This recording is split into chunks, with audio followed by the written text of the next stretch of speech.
Hello guys, कैसे हैं आप लोग। आप लोगों का फिर से स्वागत है हमारे चैनल मैन वेदू में। आज हम एक नया टॉपिक लेकर आए हैं और आज का हमारा नया टॉपिक है एक नई फैमिली जिसका नाम है लेगुमिनेसी। इसको फेबेसी भी कहते हैं, लेकिन अधिकांश तौर पे इसे लेगुमिनेसी ही कहते हैं। लेगुमिनेसी बोलने से इसमें एक वर्ड आ रहा है लेग्यूम। जानते हैं कि ऐसे पौधे जिनके रूट्स में रूट नोड्यूल्स पाए जाते हैं और जो नाइट्रोजन फिक्सेशन करने में कैपेबल होता है। इस लेगुमिनेसी फैमिली के अंतर्गत जो प्लांट आते हैं उनमें अधिकांश पल्सेस होते हैं। पल्सेस की बात आई है तो आप लोग जानते ही हैं कि यह प्रोटीन का एक बहुत अच्छा सोर्स होता है। बहुत सारे लोग जो शाकाहारी होते हैं, जो अपने भोजन में मीट, मछली, अंडे नहीं लेते हैं, उनके लिए प्रोटीन का जो सबसे बेस्ट सोर्स होता है वह पल्सेस होता है। पल्सेस जो है दाल के रूप में, दाल यानी स्प्लिट पल्सेस को दाल कहते हैं, तो दाल के रूप में भी लिया जाता है। इसके अलावा आप जानते हैं कि जो पल्सेस होता है इसको रात भर पानी में छोड़ देते हैं, तो जब वो स्प्राउट हो जाता है या स्प्राउट नहीं भी होता है तो अगली सुबह उसको, जब वो पानी में फूल जाता है तो अगली सुबह हम, चाहे चना हो चाहे मूंग हो, उसको हम रात भर पानी में भिगो करके अगली सुबह उसको खाते हैं, जो बहुत अच्छा हमें प्रोटीन देता है। इनमें इस फैमिली में सिर्फ पल्सेस ही नहीं आते हैं, कुछ और भी पौधे आते हैं जो कि ऑयल भी उससे प्राप्त होता है। तो चलिए हम एक एक करके देखते हैं इसके अंतर्गत कौन कौन से ऐसे क्रॉप्स हैं जो इसके अंतर्गत आता है। एक है, सबसे पहले नंबर पे है सोयाबीन। सोयाबीन को कौन नहीं जानता। इसमें प्रोटीन की मात्रा बहुत अच्छी होती है और इसके फूड को लगभग दूध के बराबर माना गया है और इस कारण सोयाबीन को वंडर क्रॉप कहते हैं, आश्चर्यजनक फसल। इसका जो बॉटनिकल नेम है वह ग्लाइसिन मैक्स है और उसका जो क्रोमोसोम नंबर है वह 40 होता है। मैं यहाँ पे फैमिली का जिक्र इसलिए नहीं करूँगा क्योंकि इसमें अभी मैं जितने भी फसल का नाम लूँगा वो सब के सब एक ही फैमिली है, लेगुमिनेसी। दूसरे नंबर पे आता है पिजन पी। इसको इंग्लिश में दूसरा नाम रेड ग्राम भी कहते हैं और हिंदी में इसको अरहर या तूर। अरहर तूर सभी जानते हैं, तूर नहीं जानते हैं, लेकिन तूर भी इसी में से एक सब वैरायटी है और इसका जो बॉटनिकल नेम है वह है कजेनस कजान और इसका जो क्रोमोसोम नंबर होता है वह 14 होता है। कुछ पौधों में या 22 या 44 या 66, मतलब 22 ही है। अगर वह टेट्रापोलवाइड है या हेक्सापोलवाइड है तो उस हिसाब से उसके क्रोमोसोम का जो सेट है वो बढ़ता जाएगा, इसलिए 22, 44, 66।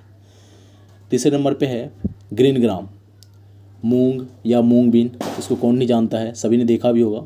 इसका जो बॉटनिकल नेम है वह है विग्ना रेडियाटा और इसका जो क्रोमोसोम नंबर है वह 24 होता है।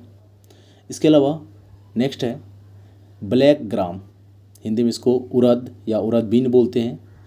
इसका जो बॉटनिकल नेम है वह है विग्ना मूंगो और इसका जो क्रोमोसोम नंबर है वह 22 या कुछ पौधों में 24 होता है।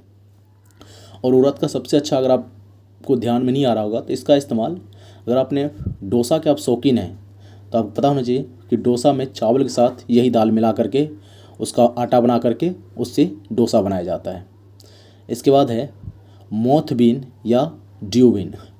ये बहुत कम पानी में, इसको पानी ना के बराबर चाहिए होता है और ये खास करके राजस्थान में इसकी खेती होती है। मोथ बीन या ड्यू बीन। मोथ, आप बटरफ्लाई और मोथ के बारे में डिफरेंस पढ़ा होगा तो उससे रिलेटेड है ये। और इसका जो बॉटनिकल नेम है वो है फेस्टुलस अकोनिटिफोलियस और इसका जो क्रोमोसोम नंबर है वह 24 है। फिर आता है क्लस्टर बीन। क्लस्टर बीन इसलिए, क्लस्टर मतलब होता है ग्रुप। इसको ग्वार की फली कहते हैं या ग्वार बोलते हैं। इनके जो बीन्स होते हैं वो क्लस्टर में होते हैं। इसका जो बॉटनिकल नेम है वो है साइमोप्सिस टेट्रागोनोलोबा और इसके जो क्रोमोसोम नंबर होते हैं वह 14 होता है, 14। फिर आता है काउपी। इसको हिंदी में लोबिया बोलते हैं। अगर आप नॉर्मली सभी जगह ये नहीं मिलते हैं, लेकिन आगरा साइड वगैरह में जो पश्चिमी भारत है वहाँ पे इनकी खेती बहुतायत में होती है और ये बहुत फेमस भी है वहाँ पर। इसका जो क्रोमोसोम नंबर है वो है विग्ना अंगुइकुलाटा, और उसके जो क्रोमोसोम नंबर होते हैं कुछ में 22 और कुछ में 24 आता है। फिर आता है ग्राउंडनट, हिंदी में इसको मूंगफली कहते हैं, और ये भी सब जगह जान पहचान के हैं कि कुछ जगह इसको लोग चीन का बादाम बोलते हैं या चिनिया बादाम बोलते हैं, जो कि एक मिसनोमर है। इसका जो बॉटनिकल नेम है वह अरिचिस हाइपोजिया है। इसका जो क्रोमोसोम नंबर होता है वह 40 होता है। इसके जो सीड्स होते हैं उनको लोग नॉर्मली फ्राई करके या गर्म करके भी खाते हैं, और जो भी नमकीन वगैरह होता है उसमें इसको मिला करके खाते हैं, बहुत अच्छा होता है। और साथ ही इससे तेल निकाला जाता है और उसके तेल के बहुतायत में उपयोग होता है। फिर आता है चिकपी। चिकपी को हिंदी में चना कहते हैं और इंग्लिश में इसको ग्राम कहते हैं। इसका जो बॉटनिकल नेम है वह है साइसर एरिटिनम, और इसका जो क्रोमोसोम नंबर होता है कुछ में ये 14 होता है, कुछ में 16 होता है। 14 16 इसलिए है क्योंकि आपने देखा होगा कि एक होता है देसी चना, एक होता है काबुली चना। देसी चना जो होता है उसका साइज़ छोटा होता है और वो ब्राउन कलर का होता है, वहीं पे जो काबुली चना होता है वह उसका साइज़ थोड़ा बड़ा होता है और वो सफ़ेद कलर का होता है।